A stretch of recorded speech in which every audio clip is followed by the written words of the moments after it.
Hi guys, today we'll be discussing about how search engine works and rank your content.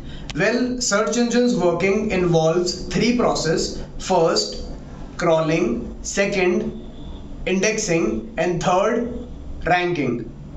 So let's start with the first topic, crawling. Crawling comes from the word crawler. Many of the people can say it spider or a bot. Well, I'll explain it by taking an example of a shopping mall where you have seen a barcode scanner. So what is the work of that barcode scanner? That scans the product and provides the pricing or the discount or every detail about the product. Same is the process of crawler. It scans the website completely. Well, completely I means all the things, all the pages, all the blogs, everything about the website.